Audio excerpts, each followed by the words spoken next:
Hey everybody, it's Colette Baron-Reid, and welcome again to the Universal Energy Forecast for this week, June 16th. So last week we had a great talk with Robert Ohotto, intuitive life strategist and amazing astrologer, and he talked a lot about the Mercury retrograde cycle that we're still in. We're right in the middle of it right now this week.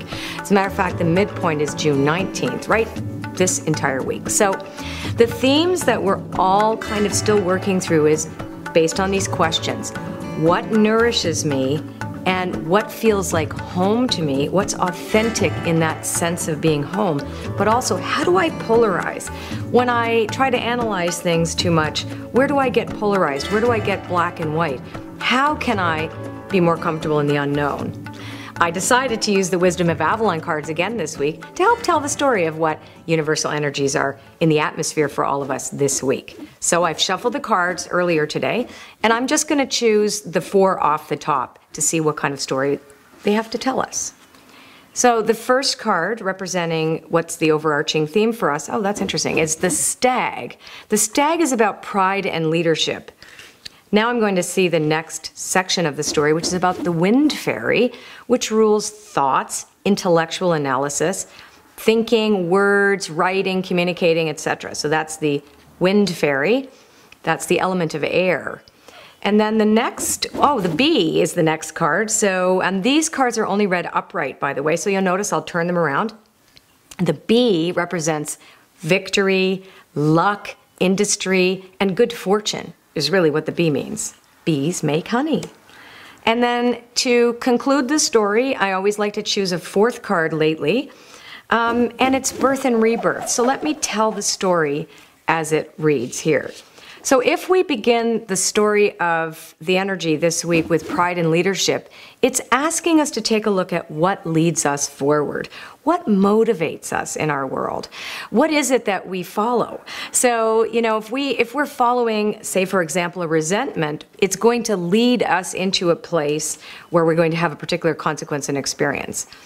But if our pride in a positive way, and when we're proud to be alive, when we are proud of our work, when we feel that we are accomplishing or contributing, and we're coming from a place of authenticity, that's when that leads us, that higher self leads us, it's a whole different experience. So we're asked this week to take a look at what leads us, what motivates us, what does pride mean to us, both as a character flaw, where the ego is in charge, and also that when it's healthy, what's a healthy sense of pride. That's really good. The second one card, the wind fairy, reminds us that everything is thought, that before we create an action, before we create anything in the world, we have to think first. And I also believe that it's not just the intellectual mind, but it's also the greater mind. So what do we think about? Because whatever we think about often is what we're going to act on. We're going to have an emotional connection to that thought process too. So feelings and thoughts, what do they do this week? This is also that Gemini aspect that we talked about earlier with Robert last week about the polarizing. You know, when we overthink things, when we get into analysis paralysis. So it's asking us to mind our thoughts this week as well too. What do we think about most? That actually becomes our higher power. The thing that we focus on over and over again will create a reality that we may or may not want.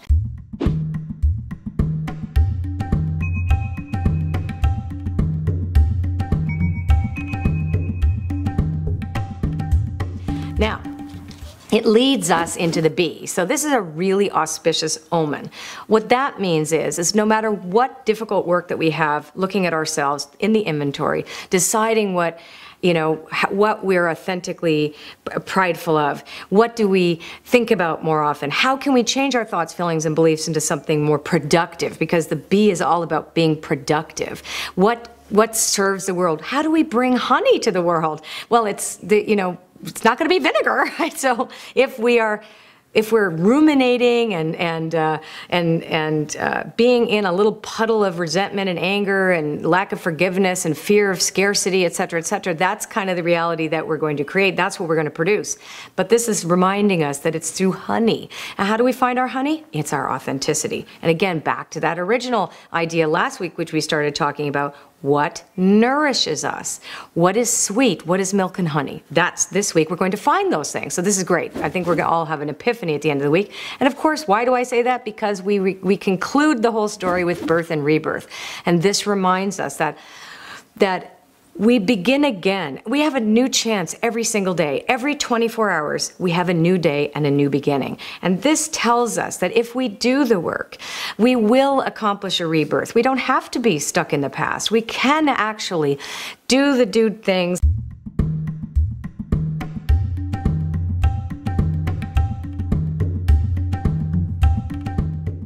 Work on ourselves, and not work on ourselves to improve ourselves. Actually, that's also something this week I've been thinking about a lot too, because it's really not about self-improvement, it's about self-love.